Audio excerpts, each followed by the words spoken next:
زمانو نن زمونږ په دې وطن کې د هلکانو ډېرې مدرسې دي او شکر دی خدای دې نور هم زیاتې کړي، خو د جینکو مدرسې هم ځای په ځای جوړې شوې دي او د جینکو د مدرسې ډېر ضرورت دی د هلکانو د مدرسو په نسبت. ټیک شو هلکانو شته دی خو د جینکو زیات ضرورت دی او د هغې وجه دا ده چې سړی خو د عالم نه په جومات کې د مسلې تپوس کولی شي، په مقبره کې د معلم نه د مسلې تپوس کولی شي، په لاره ورسره ملګري شي د مسلې تپوس ترې کولی شي، ملا له کور ته بیټک ته تللی شي د مسلې تپوس ترې کولی شي، د جمعې تقریر اوري، د اختر اوري، د جنازو اوري، د صلح جوړو د علماو تقریرونه اوري. نو ښځې غریبانانې به څه کوي؟ دی خو جنازې تقریر ته نشي تللی، د جمعې چې کله لوډ سپیکر نه د اختر تقریر نشي اورېدی، صلح جوړو مجلسونو کې نشي اورېدی، دی خو سړي له نشي تللی، په لاره ورسره هم تپوس نشي کولی، بیټک ته وله نشي تللی، جومات ته وله تپوس ته نشي تللی. نو دا به دین کم ځای زده کوي؟ زه حیران یم بعضې خلک د جینکو د مدرسو خلاف کوي. ولې خلاف کوئ د خدای بندګانو؟ جینکۍ به دین کم ځای زده کوي؟ ولې عایشې صدیقې رضی الله تعالی عنها د حضور پاک نه دین نه دی زده کړی؟ ام سلمې رضی الله تعالی عنها څومره حدیث امت ته رسولی دی؟ ام سلیم رضی الله تعالی عنها د حضور پاک نه څومره دین زده کړی دی او امت ته څونه رسولی دی؟ او قسم د لویو صحابو د امهات المؤمنین د بیبیانو نه زده کړه کړې ده. ګوره عایشې صدیقې رضی الله تعالی عنها په کور کې دننه یو پرده لګولې وه د حضور پاک د وفات نه پس. نو صحابه به رالل، په دروازه به ودرېدل، دروازه به یې وډبوله، نو آواز به یې ورکړه اجازت شته؟ نو هغوی به ورته وې او، نو په وردننه به شو. نو عایشه بیبي به د پردې نه پورې غاړه وه او چې کم میلمانه به رالل هغوی به د پردې نه بل طرف ته و. نو قسم دې تپوسونه به یې کول د مسلو او احادیث به یې زده کول. دا صحابه کړي دي. عایشه خو ام المؤمنین د مسلمانانو مور ده، خدا تعظیمی لقب دی، د عزت لقب دی. نور پرده ته واجبه ده، پرده به ته کوي، پرده لازمه ده. فاذا سألتموهن فاسألوهن من وراء حجاب. الله وایي چې تاسو د امهات المؤمنین بیبیانو نه تپوس کوئ، د پردې نه پورې غاړه تپوس کوئ. نو مور بیبي ده خو د تعظیم او د ادب او د احترام په بنیاد. نو ګوره دین ښځو رسولی دی او ښځه به دین نه زده کوي، دا هم جنت ته دی او سړی هم جنت ته دی. نو چې څنګه سړی د جنت د تلو لاره ځان له طلب کوي، نو ښځه به هم طلب کوي، ښځه به دین زده کوي. نن سبا خو د ښځو دونه فتنې دي چې د ښځو د علم د حاصلولو انتهایی ضرورت دی. تاسو ګورئ ښځې څونه بې پردې ګرځي، دونه بې پرتګي ده په ښځو کې چې د حد نه زیاته. ښځو کې بې ستري څونه ده، په دې لارو کوڅو کې وګورئ او په دې تنګو مارکیټونو کې وګورئ او پېښور کې وګورئ، ښځې بالکل بې پردې ګرځي، لستوڼې نشته، کټ لستوڼو سره ګرځي، پنسي یې اوچتې کړې وي. بورقې خو ښځو غورځولې دي، دا خو د بانډو د ښځو بورقې وي. بورقې پېژنې هم نه ښځې، کمیسونه یې غورځولي دي په بنینونو کې ګرځي او پرتګونه یې غورځولي دي په پتلونونو کې ګرځي، ټیټ پتلونونه یې په اچولي دي، لاندې خپې ښکاري، ساښې ښکاري.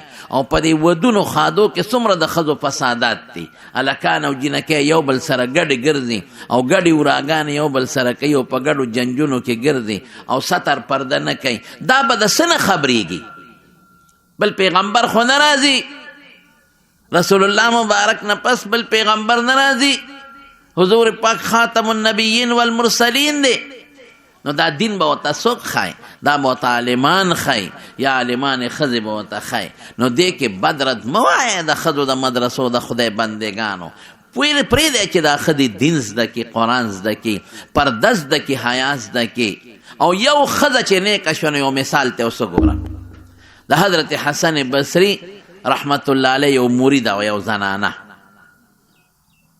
کونډه وه، یو زوی او دا زوی یې نیازبین و. نو قانون دا دی چې نیازبین زوی چې دی ګډوډ شي او چې بیا پلار یې نه یتیم نو اکثر ګډوډ شي. نو دی غریب به په لوپرو پسې ګرځېده، کله یو طرف ته او کله بل طرف ته. او مور به ورته منت کو چې بچې ما ستا دپاره سر سپین که او بل خاوند مې ونه که.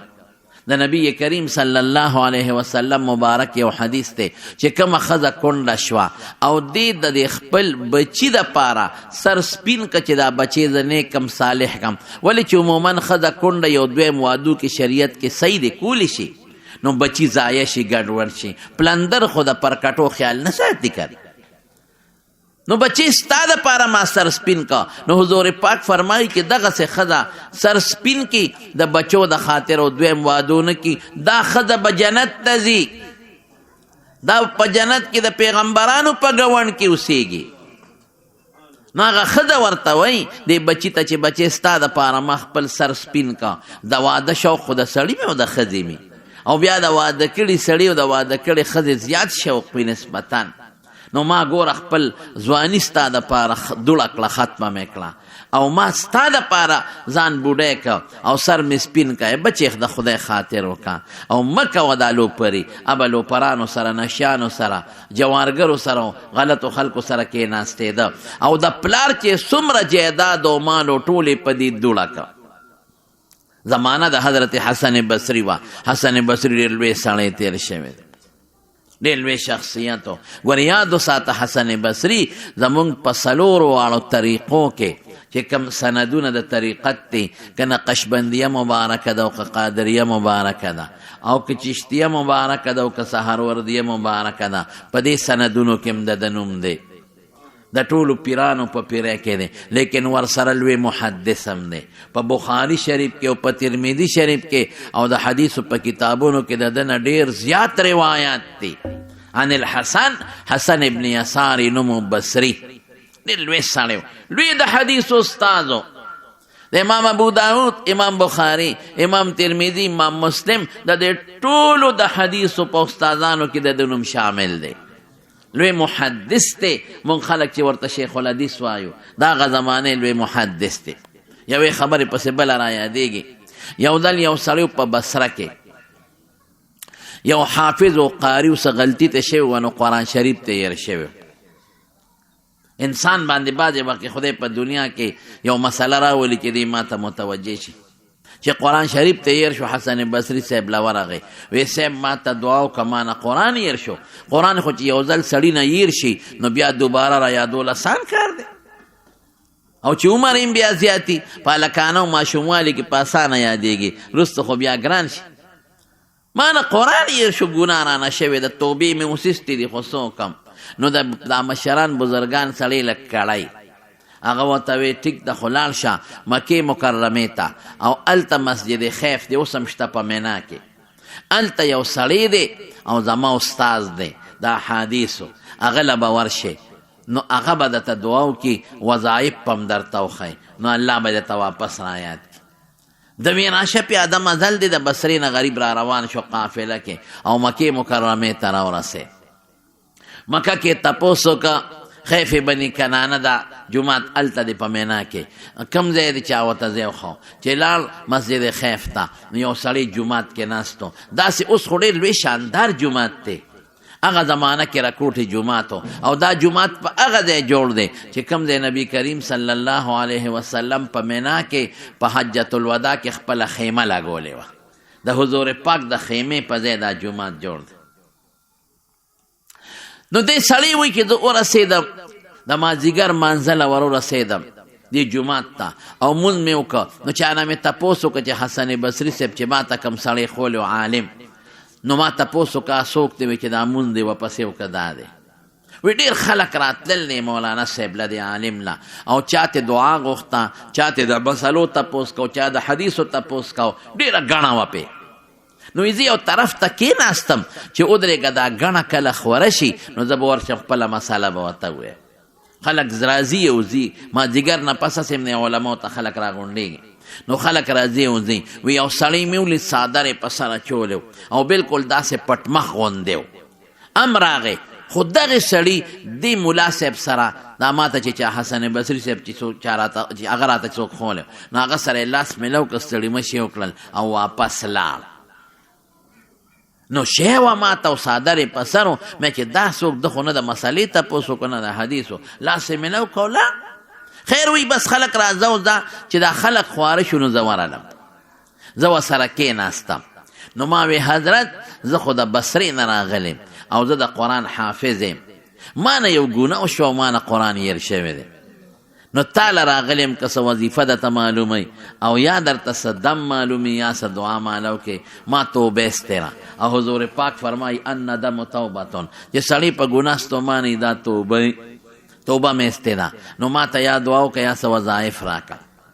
وی ما ته وی دړه نه توبه استره. ما ویو بیا خو به نه کې که نه. نه وی دې سړي دا سر داسې اسمان ته اوچت کړی مولانا صاحب او سر یې راښکته که او دعا یې وکړه. وی ما ته وی سوچ وکړه قرآن ته دی. وی قرآن مې یاد و بیا واپس خدای را یاد کا. وی ګران ګران ځایونو کې معلومات وکړه. بس ما تلاوت یو دی نه بل دی نه قرآن یاد مې چې صاحب کارو شو. میلمه د کم دی نه راغلی؟ ما وی د بصرې نه راغلی. ما له چا راولېږلی؟ ما صاحب حسن بصري رحمت الله علیه، حسن ابن یسار بصري، هغه راته ته ښودلی چې زما استاد دی هغه له لاړ شه. یاره وی خدای دې په حسن رحم وکړي، هسې موږ په خلکو کې شرمنده کړو. هغه په خپله لوی عالم دی، دعا به یې درته کړې وه که نه. وی بیا ما ته وی حسن بس دا اوس چې سپین صادر کې سړی و دا دې وپېژن؟ مې نه شی وه صاحب دا. وی دا حسن بصري و که نه؟ دا حسن بصري و. دا د مانځه نه مخکې رستو کله ماله راشي او د بصرې نه ما سره لاس میلو کې واپس مانځه له ځان بصرې ته رسوي. دا طی الزمان او طی المکان ورته وایي. دا چې پیغمبر ته وشي معجزه شوه او چې عام نیک سړي ته وشي نو هغې ته کرامت وایي. حضور پاک په لږ ساعت کې کوم ځای ته رسېدلی دی؟ معراج، بیت المقدس او بر اسمانونه او جنتونه په یو لږ ساعت کې الله هلته ونسو او واپس راغی. او څونه ساعت کې دا هر څه شوي دي؟ رسول الله مبارک فرمایي چې تلم او واپس رالم نو بستره چې څنګه ګرمه وه هغسې ګرمه پرته وه، لا یخه شوې نه وه. او چې بنده ځي پخوا هغه د کړو زنځیر یې اوسپنې وي، هغه زنځیر د ام هانې رضی الله تعالی عنها د کور نه تلم، زنځیر مې راښکته که چې وتم نو زنځیر پړقېدو شي که نه. نو څونه ساعت کې قلاریږي؟ په نیم منډ کې، لږ ساعت کې. وی چې زه واپس رالم بیت المقدس او په لاره څونه کارونه شوي دي او جنتونه او پیغمبرانو سره ملاقاتونه او الله سره ملاقات. وی چې واپس رالم زنځیر هغسې ړقېدلی او درېدلی نو. نو یو نیک سړي ده چې داسې کار وشي، یو نیک سړي نه نو نیک صالح نه جادوګر نه ګورئ نو هغې ته څه ویلې کېږي؟ کرامت ورته ویلې کېږي. کرامت هغې څیز ته وایي چې خارق للعادت، د عادت او د عقل نه خلافي، خو چې صالح د سنتو پابند وي او نیک انساني د هغه نه وشي هغې ته کرامت وایي. او چې کم سړی د سنتو پابند نی نیک نی نو هغې ته بیا نه وایي ګورئ. او که د پیغمبر نه صادر شي نو معجزه ورته ویلې کېږي. بهر کې دا خو یو بله خبره راله. نو حسن بصري رحمت الله علیه لوی پیر د پیرانو مو او لوی محدث د زمانې و. مونږ یې په حدیثو پیژنو، مونږ ته پته ده د حدیثو کتابونو کې زمونږ د ټولو شیخ او استاذ. نو دا ښځې به د خپل بچي ته ویې بچې دا ته څه کې جون دې تباه که. نو حسن بصري صاحب له به یې بوته استاد جي دا ښځه د حسن بصري مریده وه، دا مریده وه، دا زما دا زوی دی او دا ما یتیم دی او ماشوم دی او لوی شو او لوپر کېږي رانه دعا ورته وکړه. حسن بصري صاحب به ورته دعا وکړه، وظیفه ورته وښایه، وظیفه به یې ورته وښوله، بیا به یې به ورته صاحب نصیحت ورته وکړه، هغه به ورته نصیحت هم وکړه.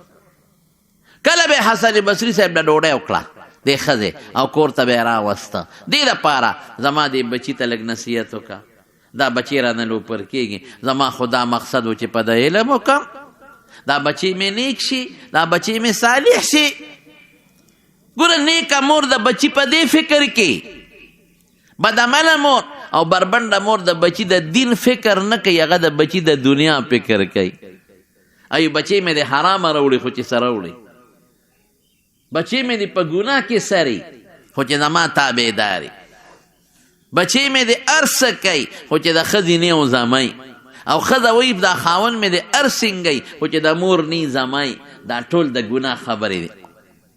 نیکه ښځه دا نه وایي او چې زما بچی منځو کې. بدعمله ښځه چې وي د دین نه لرې، هغه چې بچی مانځله ځي ما ته تیاره د کور وکړه، چې ګرمي ځي بچې ګرمي د کور که ناجوړه بشي چې روجه نیسي نه پتا نه وړي خیر دی بچې ناجوړه بشي نیمې ونیسه او چې نیکه بیبي وي قسم دی د بچي د آخرت فکر کوي د دنیا خیال هم کوي خو د آخرت یې ډېر کوي قسم دی صحابه به په خپلو بچو په ماشومانو روجې نیولې هغوی به په روجو نبشوې نیولې نو چې نیمې ته به یې روجه ورسوله نو ماشومان به په جړا شو نو د لوبو څیزونه به یې ورته مخکې کړل په هغې به یې غلول او قلارول خو روجه به یې پې سر ته رسوله نیکه بیبي خو کمال دی نو دی بیبي م نیکه ده نو حسن بصري صاحب له به یې ډوډۍ وکړه او را به یې وسته دی مشو ته نصیحت وکړه هغه غریب به نصیحت وکړه لیکن نصیحت وی په عاشقانو اثر مکه بشیر جانه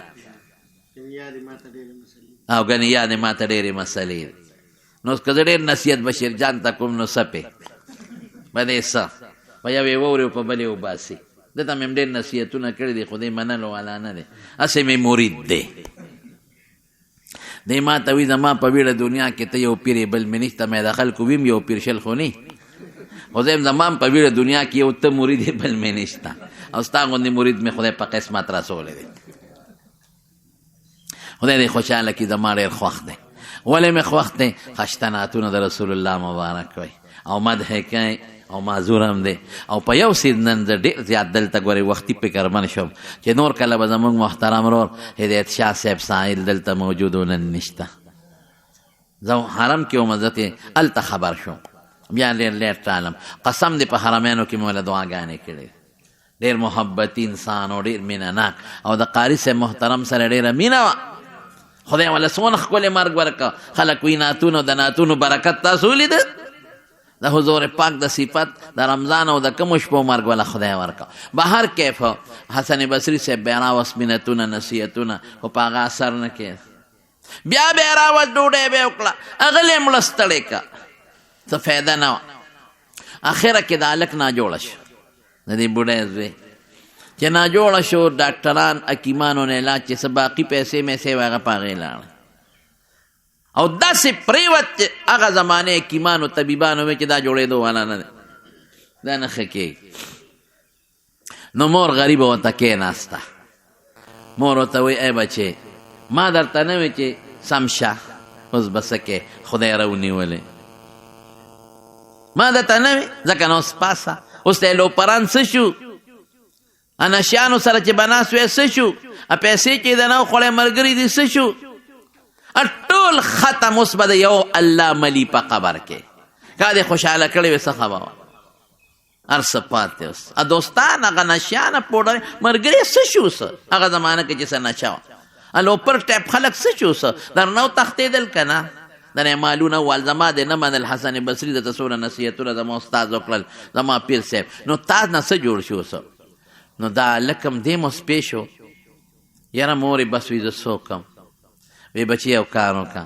اوس ته له حسن بصري صاحب راولم مرې په سچه توبه وباسه په سچه اوس وباسه وی مورې اوس خو مې اخري ورځې دي زما توبه به خدای قبوله کړي وی اوس یې قبلی الله رحیم دی اوس خو وباسه که نه زه دا استاد جي راولم وی ښځه ورشه راوله مورې لاړه حسن بصري صاحب پسې پړونې غریبې په سر که په ځان پسې راکاږي استاد جي زما بچی خو ناجوړه دی او بس نن دی که سبا دي ډاکټرانو حکیمانو لا علاجه کړی چې نن سبا کې مري ته راشه مهرباني وکړه او لږ نصیحت ورته وکړه څه توبې چل ورته وښایه څه استغفار چې ووایه خیره خو یې ښه شي هغه له غوسه ورله وی پام کوه چې ماله رانه شي ځه ستا بچي خو ماله اړه ستړی که کله دلته نصیحت کوه کله کور له وله ځه کله وظیفه خایه کله دعاګانې اوس چې مري اوسه چې جوړو نو توبې نیستې اوس وباسي دې توبې ماله چې رانه شي او ګورې پام کوه ته خو مې مرید یې خو که مړ شو د دې خبیث زه جنازه هم نه کوم ماله بیا جنازې له هم نه راځي لادو بادو پرېوس اوس توبې وباسي دته خو ما څومره نصیحت څومره ذکرونه او دې به په لوپرۍ پسې ګرځې ستړې کړم ته یې ستړې کړې هغه غریبه په ژړا را روانه شي راله جاړي مور چې هر سنګی خو مور مورې ګورې په بچي د مور ډېره زیاته مهرباني وي ډېره زیاته لیکن دام واوره مور په بچي مهربانه ده الله څونه مهربانه دی رسول الله مبارک فرمائی اللہ ارحم بعباده من الام بولدها. مور پخپلو بچو دون مهربانه نه ده لکه څونه چې الله پخپلو بندگانو مهربانه دی. الله مهرباني بیا ډېره زیاته ده. خو چې بچې سرکشه چې نو مور هم ورته خیرې کوي او پلار هم پرې ډس کوي بیا. نو چې بنده سرکشه شي نو خدای هم دوزخ ته غورځوي. مهربانه زیات دی. بهر کې مور راله او په سترګو کې اوښکې ګرځي او جاړي او بچي ته وایي بچې ما درته نه وایي چې سم شه نو سم نه شوې نو دې حالت ته ورسې چې زما استاد نه راځي تعالی اوس او دی مو وایي چې زما جنازه به هم نه کوي. زه په ما به جنازه هم نه کوي. جنازې له به هم سوال جواب نه کوي نه راځم. نه ما نه وي درته چې سم شه نه سمې دی که بچې څه وایي او مورې بس زما رب هغه دی چې اسمانونو ځمکو کائناتو خالق و مالک دی. ما توبه ایستې ده. دا چل به وکړې چې کله زما نه څه وخېږي مورې نو چې پام کوه ما له جنازې له حسن بصري صاحب خو پرېږده چې څوک هم رانه غواړي. زما به دې خپه کې لوپټه واچوې او ډېر کمزور یم ته مې راښکې شي وجود مې ډېر ټپ شوی دی. خپه کې به مې لوپټه واچوې چې ما له غسل نه کړي او ما له کفن رانه کړي او په دې لارو کې به مې راکاږې او خلکو ته به دا چغه وی چې څوک هم د علماو نافرمانی او لوپري او د مور نه وړي دی سزا ده. لاش به مې راکاږې او یو کندې ته مې لاش وروغورځوه چې دا سپي او دا حیوانات مې وخوري. خخوه مې ما دونه ګناهګار یم که دې په قبر کې لاندې ښخ کړم د مقبرې مړي به م زما د لاسه تنګي. زما د چغو نه به د مقبرې مړي به م فریاد وکړي. دومره تنګ یم دومره په عذاب کې به پروت یم دومره د خدای عذاب به ماله خدای راکوي. ورونو ګورئ کمال دا ټکې دی. اوس کمال څه شی دی؟ دا ټکې چې وایي خدای تل وي او زه کمزور یم. جړه کمال دی چې الله ته وجاړئ. فریاد کمال دی چې الله ته فریاد وکړي چې دا سر نیغ کې او قبر کې په دې الله خفه کېږي چې دا ځان پسې پنسې راکاږي او مټې وی په دې الله خفه کېږي. رب العالمین فرمایي حدیث قدسی دی الکبریا اوریدایی لویی زما صادر دی. ګورئ ما سره چې زما صادر کې څوک ځان دننه کوي ذلیل به کم. انسان لا عاجزي ده لویي نه ده. الله لوی دی. بیماری ولا نه راځي تکلیف نه راځي غم نه راځي ستړه نه راځي. بنده خو پیغمبرانو له خوب راځي انبیاو باندې بیماری راځي. رسول الله مبارک هم غاښ مبارک په احد کې شهید شو. مرګ پیغمبر لم راځي الله له نه راځي تکلیف ولا نه راځي همیشه جم دی. مخلوق که انبیا ولی نه دي الله ته محتاج دي. پیغمبرانو بچاته درخواستونه کولو چغې به والې وایه الله ته. الله چاته محتاج نه دی. په عجزۍ خوشحالیږي رب العالمین. زمونږ د دې ټولو خالق مالک رازق شفا ورکوونکې بچي ورکوونکې رزق ورکوونکې جوړوونکې مرض راوستونکې لرکوونکې څوک الله. مونږ ټول محتاج چاته الله ته. الله مونږ ته محتاج نه دی. بس دوی مال خپه کې پلو پټه واچوه مورې ګورې که دې خښ کړم نو دونه سزا او چغې به وي چې زما د چغو نه به مقبره کې مړي تنګ شي. بس مال خپه کې لوپټه واچوه یو ډنډ ته مې وغورځوه دا خبرې وکړې او دې کې غریب ساه ورکړه مړ شو. اوس مور خو مور د په لوپټه سترګې پټوي او جاړي یا خدایه اوس څه وکړم داسې کولی شم چې بچي له خپه کې لوپټه واچوم ډنډ ته وغورځوم دا راښکې شم زوی به څنګه راکاږم د خدا وصیت وکړه استاد جي مې د جنازې نه انکار وکړه دا څه وکړم جاړي غریبه جاړي دې کې ور وډبېد دروازه ووالی شو څوک وی حسن بصري مه ور لرکه استاد جي اوس راغلی چې زما بچې مړ شو تا ته خو ما وی چې راشه توبه خو ورته وښایه تا ته خو ما ووی چې راشه کلمې شهادت خو ورته وښایه تا ته خو ما چې راشه اخر کې څه خو ورته وښایه نو تا وی دې جنازه م د کوم ماله به نه راځي اوس راغلی اوس څه له راغلی بچې خو مې لاړ مړ شو وی ور لرکه ور لرکه اوس مه راځه مورم غصه ده مریده ده د هغه شاګرده ده خو غصه ده حسن بصري رحمت الله علیه ورته څه وایي وی چې ته مې را رخصت کړې وده شو په خوب کې مې رب العالمین ولیده الله مې ولید الله زوره نه راکړه ای حسنه ته څه زما د دوستانې دعوې کې چې زه ستا دوست یم زما د دوست د جنازې نه انکار کې او زما د دوستانې دعوې کې زما د دوستانې دعوې کې او زما د دوست جنازې نه انکار کې فټافټ ورشه شبه ویم لمبه وه کفنم ورکه قبر ته مخکته که جنازه مو کړه زما قسم په الله الله په دې خوشحالیږي بس ځان چې د څونه په ځمکه دننه که او چې څومره د ځان د خدای په دربار کې ذلیله که وته دی وجاړل الله په هغې خوشحالیږي چې څومره د الله ته لوی وي په دې خوشحالیږي او چې ځان د څومره لوی که کبر کبر کبر انسان څه شی دی او کبر بیسي پیسه څه شی دی بچې څه شی دی ټوپک څه شی دی څوک په بچي غاویره دی په یو ساعت کې راته راپرزولی شي کولی شي که نه شي کولی څوک په مال غاویره دی په یو ساعت کې د نه اخیستی شي څوک په ټوپک غاویره دی په دا خپل ټوپک به دې مړ کړي څوک په جون غاویره دی په حسن غاویره دی دا خو ټول د الله په لاس کې دي زما قسم دی په دې الله خوشحالېږي چې ورته وجاڼې سر ورته په دا ځمکه کې دی او الله تل وایي خدایه ته زما خالق او زما مالک یې زما جون خو تا سره ته نه غواړې 2 منټه جون نشته صحت خو تا سره چې ته نه غواړې اوس به داسې بیماري راشي چې په لندن کې به هم جوړ نه شي بچی خو تا سره دی که ته غواړې راکې که ته نه غواړې شته م اخیستی شي عزت خو تا سره دی 2 منټه کې اخیستی شي ذلت خو تا سره دی په دې خوشحالي لیکن کمال د چا د مور او د مور دا بچی چې دومره ولایت ته ورسېده او الله حسن بصري غوندې شخصیت له زوره نه ورکوي دا د چا کمال او د مور مور چې نه کوي خو کمال دی یو دوا چې درپسې کوي ماشاءالله یو دوا چې درپسې کوي د مور دعا د دې نه کمال بل شته مور خو د مور دعا او د پلار دعا بیا د مور دعا دا خو د رسول الله مبارک وینا ده چې د مور دعا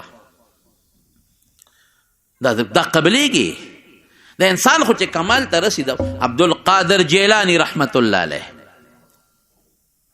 پیرانو پیر رحمت الله علیه چې دا نن کمال ته رسېدلی د مور برکت خواري مور کړی امام بخاری رحمت الله علیه چې قرآن پسې 2 نمبر په کتابونو کې د کتاب دی اصح الکتب بعد کتاب الله دا د مور د دعا برکت دی خواجه معین الدین اجمیر شریف والا مور سره ناستې په خپله چاپي کوي مور ورته ویل بچې معین الدین ډېر خوشحاله نه چې نن د هغه قبر له مسلمانان خو څه کوي هندوان هم راځي سیکان هم راځي لویه میله پې لګېدلې هندوان او سیکان هم ورته راځي دا ناشنا ده مور ورته وایي بچې خوشحاله نه وایي مورې خوشحاله به ولې نه سفر مې ډېر کامیاب و څنګه کامیاب و بچې وایي په دې سفر کې الله پاک 7 لکه کافران زما په لاس مسلمانان کړل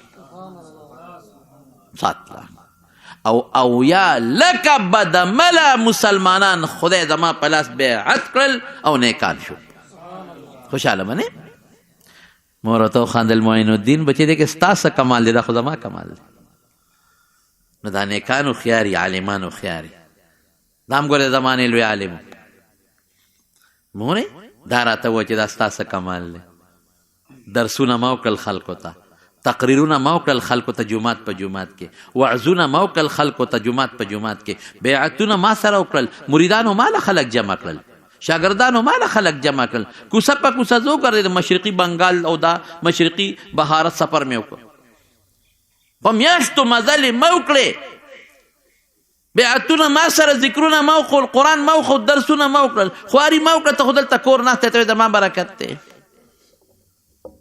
مور ورته څه وایي ای بچې یو څو خبرې اوره معین الدین واوره تا نه چې دا ملغلره جوړه ده او نن دا دنیا خلک راځي لاسونه دې ښکلایي او درس ته د تکینی او بیعتونه د سره کوي او د علم او د تقوا چرچی دي دا زما برکت د چې ماشوم وې نو په کوڅو کې برقه په سر به د پسې زه ګرځېدم چې خدای بچې لوپر نشي الله بچې نشی نشي خدای بل طرف ته لاړ نشي نو دا پنې غلار خدای کړی خو سبب دې زومه ما به بوت عالم سره کینولې د قرآن وښایه ما به بوتلې ملا سره به کې درته قرآن وښایه، ما به بوتلې نیکانو سره کې د سره بیعت وکړې درته څه وظایف وښایه، ذکرونه وښایه. دا ما کړي. که ما د باندې پړی چولی تا نه به لوپر جوړو.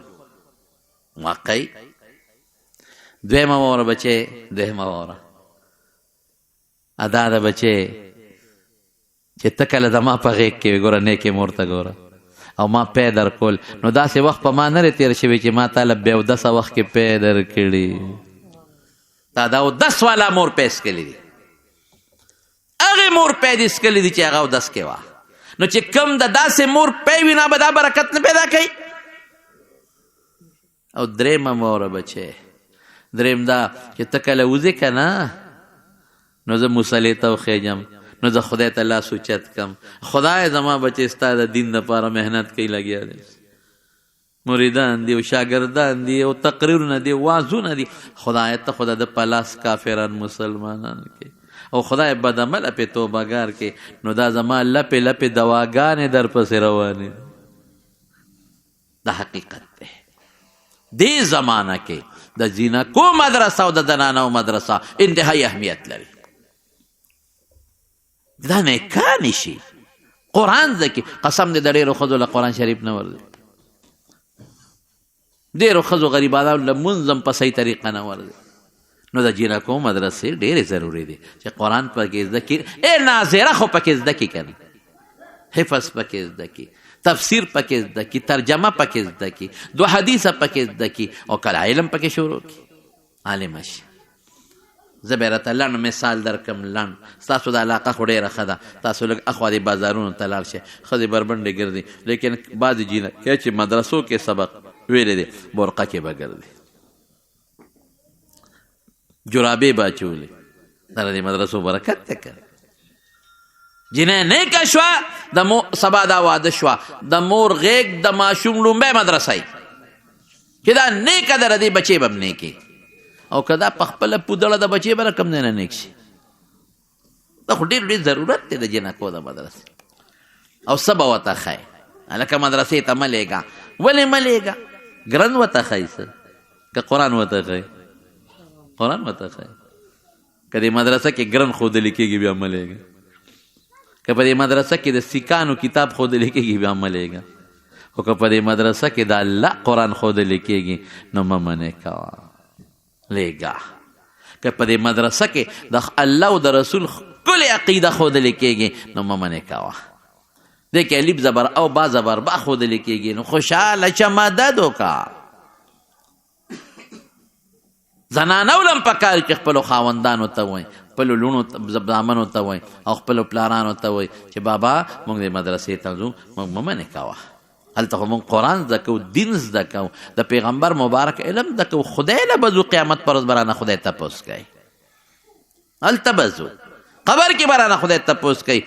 او رسول الله صلی الله علیه وسلم فرمایي کلکم راع وکلکم مسئول عن رعیته. تاسو کې هر یو انسان شپونکی دی، د شپونکي نه د څاروو تپوس کېږي.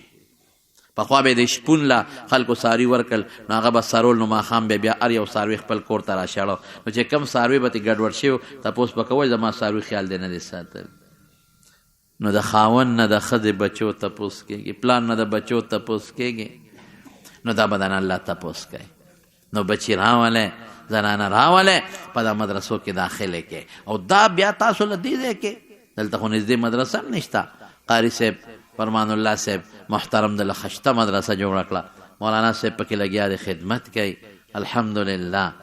نو دا خو شکر بس، پیسې هم نه لګي، قرآن دله راوړي مفت، کتابونه دله راوړي مفت، او د خدای دین ورته ښایي.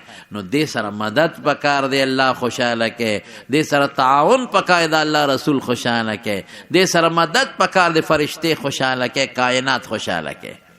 مخالفت کې الله خفه ده، الله رسول خفه، قیامت کې به د نبی تپوس کوي، کائنات خفه، فرشتې خفه. موږ خو د خدای نه غواړو ده چې داسې مدرسه لله فی الله پکې خدمت کېږي.